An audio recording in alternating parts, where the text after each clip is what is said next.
Hello friends! Today is a stripy multicoloured top and messy hair kind of day with the roadworks going on outside my house, potentially in the audio in the background of this filming. But we are friends, we show up as we are, and so here I am.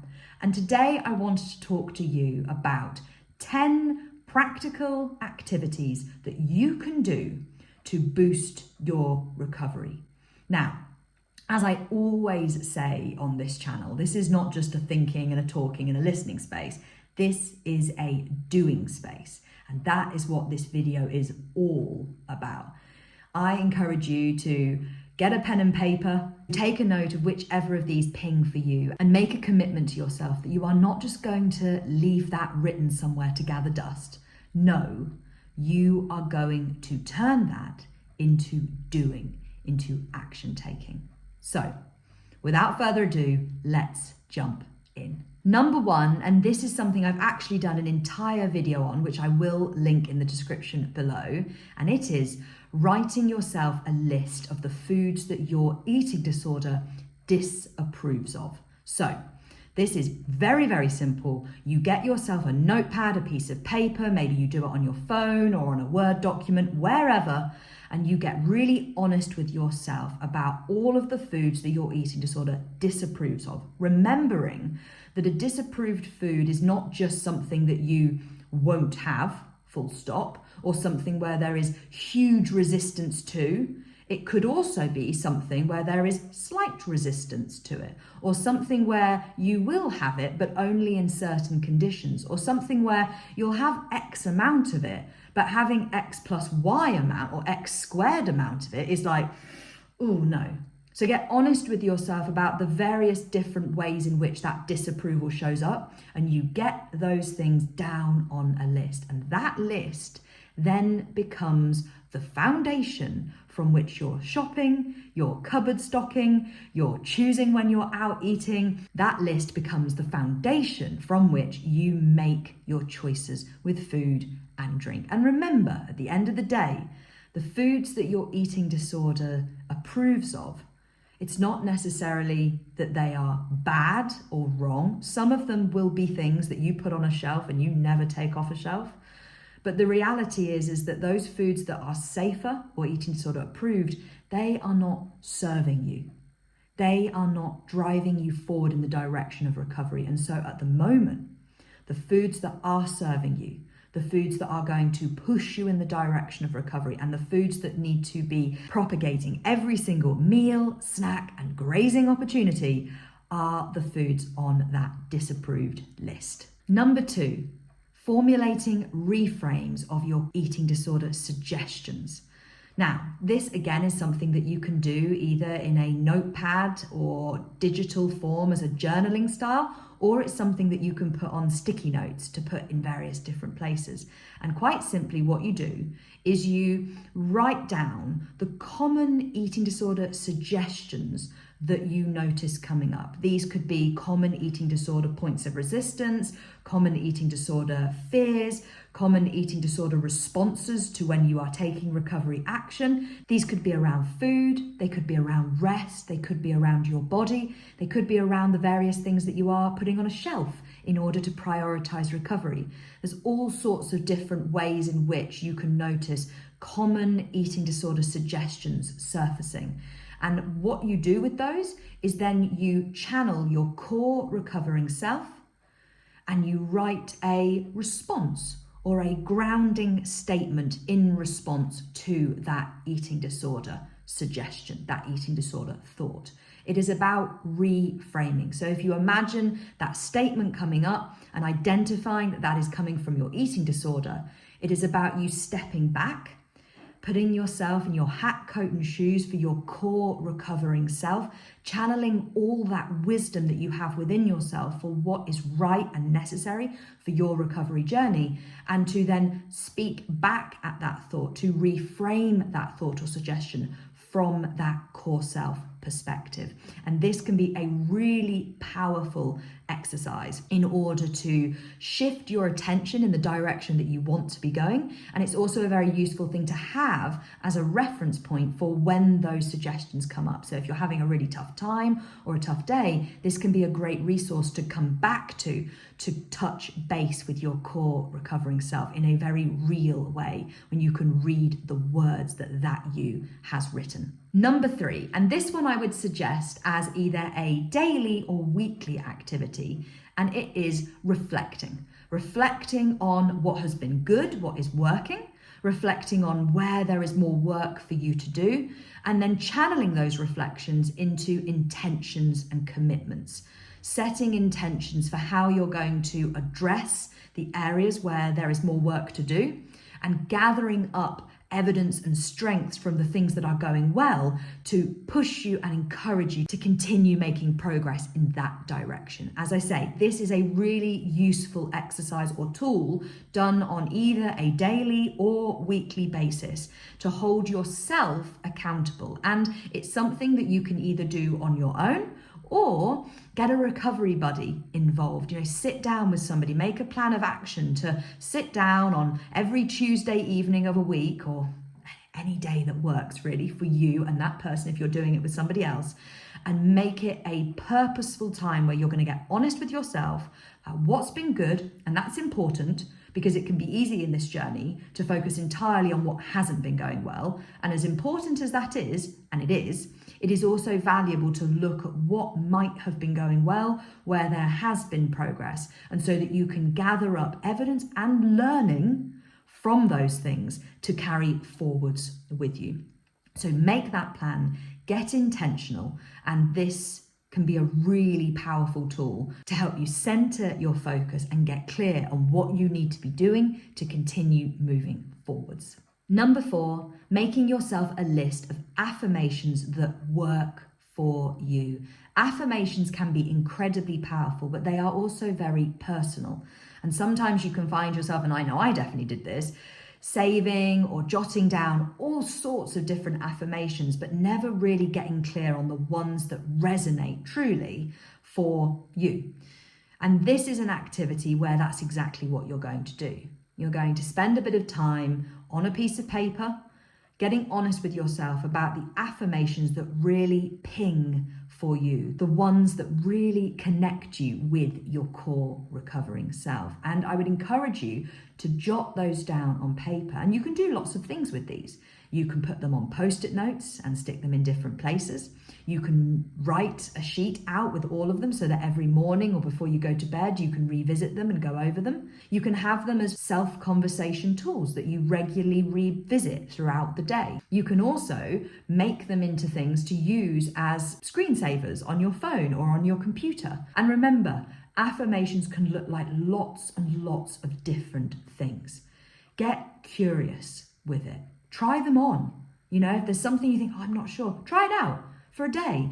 Use that affirmation. Regularly bring yourself back to it. Does it resonate? Do you connect with it? Or does it jar? Does it jolt? Does it just not sit quite right? And keep practicing. Things that really stood out for me as helpful were simple ones. Things like, I am enough and I can do hard things. I can sit through this storm. And the other one that was really powerful for me was my 4 I ams. Mine are, I am bold, I am brave, I am wild, I am learning. And the idea of this as an affirmation is that you write I am 4 times, and then you channel your core self and put 4 words that resonate with you about who you are at a core, authentic level. And as I say, for me, this was, I am bold, I am brave, I am wild, I am learning.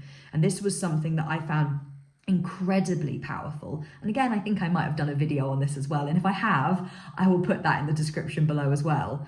But I found this really powerful and very personal. And it was one that I could consistently come back to as a place of grounding and an affirmation that brought me and connected me to my core self. So have a go, and I would love to hear from you in the comments below which affirmations really resonate for you. Number 5, build your toolkit for sitting through the the storm. Now, this is something that can be done either in written form or more practically, or a combination of the two. But quite simply, what it's going to involve is you getting clear with yourself about what you are going to use to support yourself in sitting through the storm that absolutely will come up on your journey to eating disorder freedom. The reality of this journey is that you are going to face resistance, backlash, withdrawal, all sorts of uncomfortable emotions, reactions, some very cognitive, some physiological. It's going to be uncomfortable. There is going to be a storm. And one of your most powerful weapons against that is your ability to predict that it's going to happen and to prepare yourself for it. Now, this is a very personal process as well. And again, it is going to likely require you to have a go, to try some things. You often don't know what is best going to serve you in that toolkit until you get experimental and you see for yourself what actually helps you the most and what doesn't. Remember, nothing bar re-engaging with the eating disorder is going to make that storm disappear, in the same way that nothing bar engaging in your eating disorder is going to make that storm feel enjoyable to sit in, or is going to ease that in a swift manner.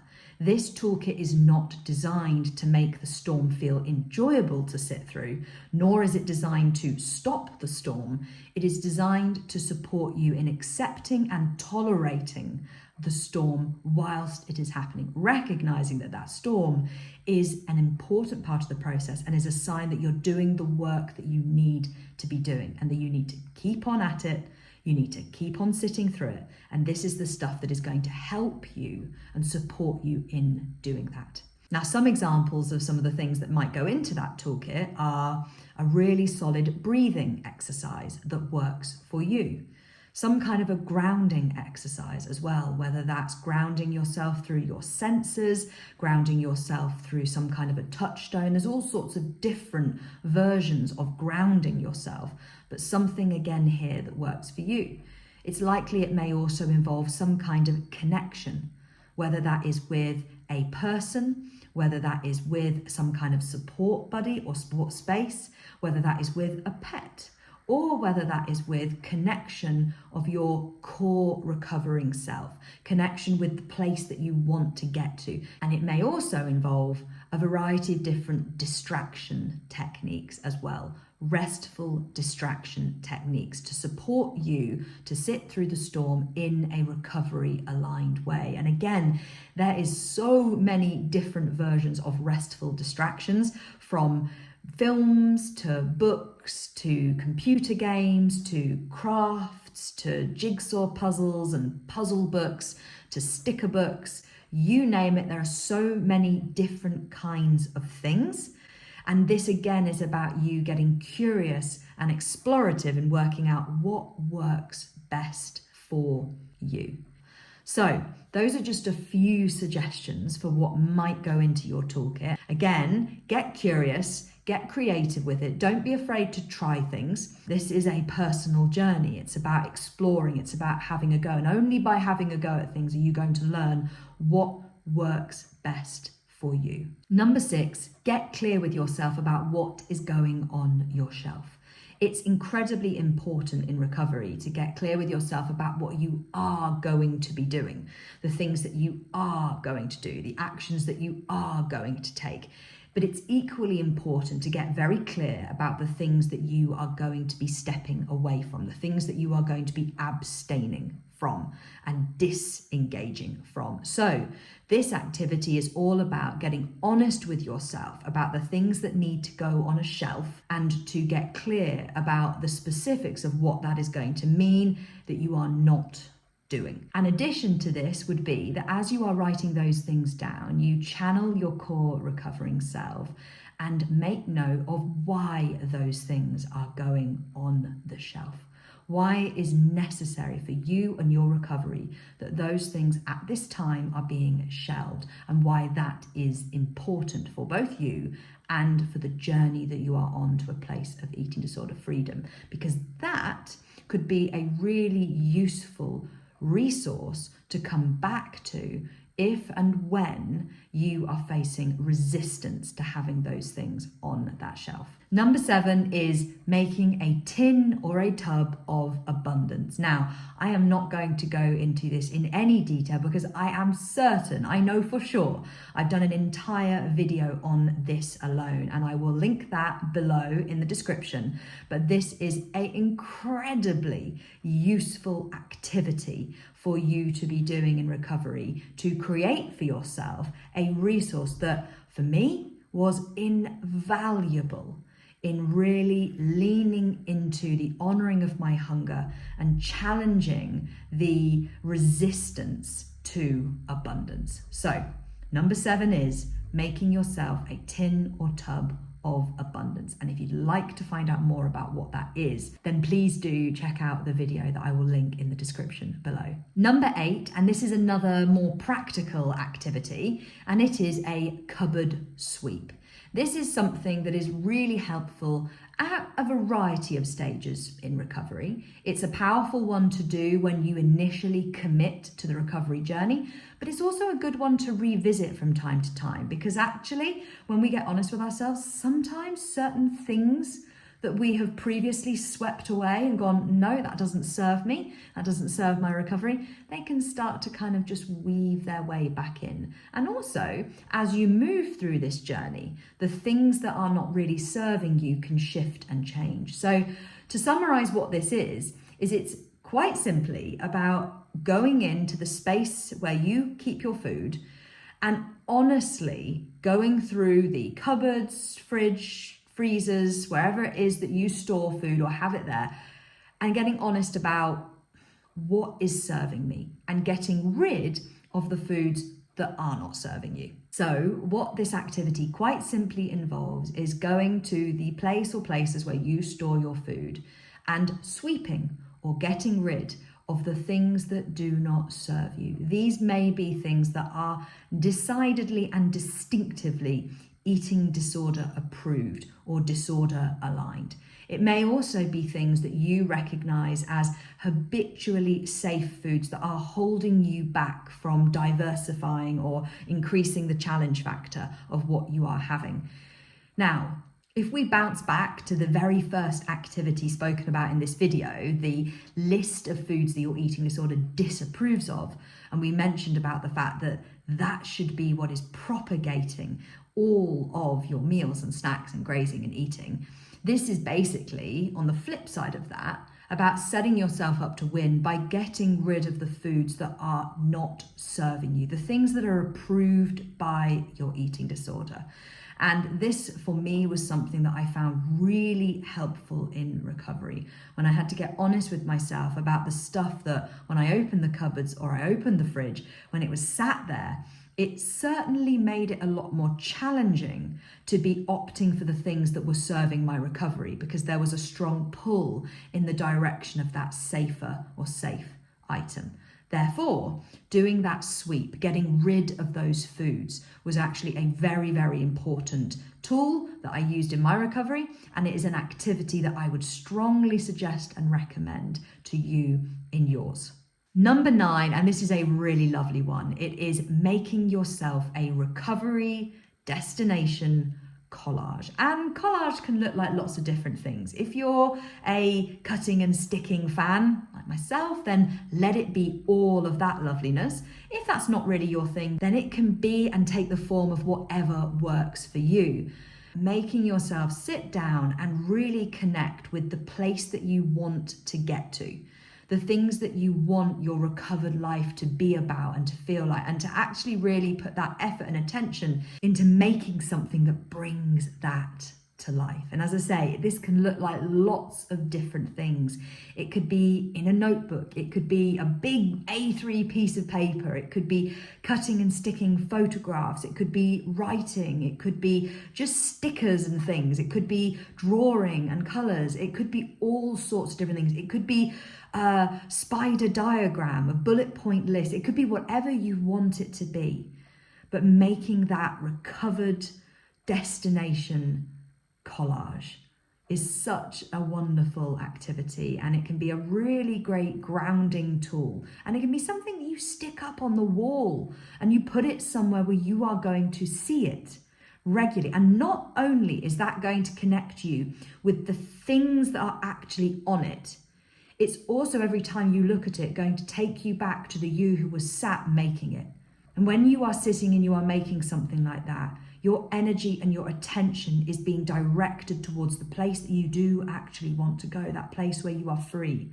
And therefore, every time that you see that, you are going to, or a part of you is going to be connected back to that you who did know where you wanted to go and did know why you were fighting and was holding hope for all of those things. And so when you are having a tough day, when the eating disorder is really loud, and when it all just feels too much and overwhelming, something like this can be a really powerful tool for grounding you and connecting you back to that you who does know and who does want to do this and who knows the place that they want to get to and is fighting for that place.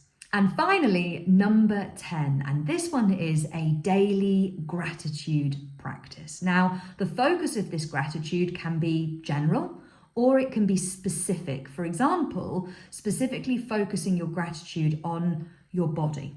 Every single day, touching base with something that you are grateful to your body for doing or for allowing you to do. It could also be directly focused on recovery. Something that you are grateful to recovery for allowing you to do or allowing you to be.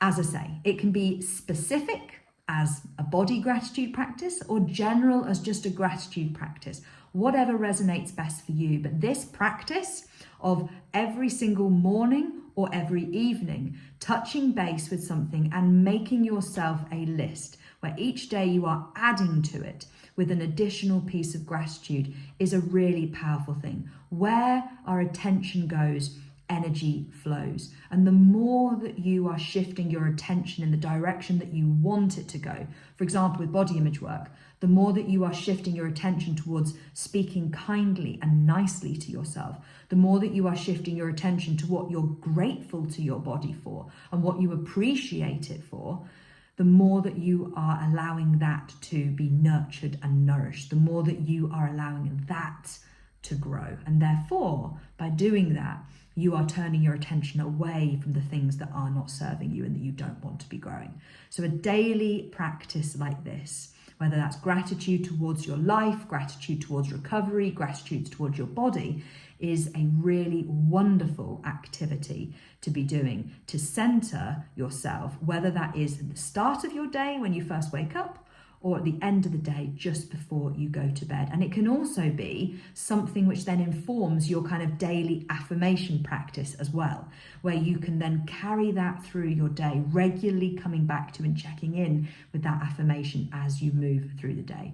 As I said, where your attention goes, energy flows. And so make sure that you are sending your energy and attention in the direction of the things that you want to be growing.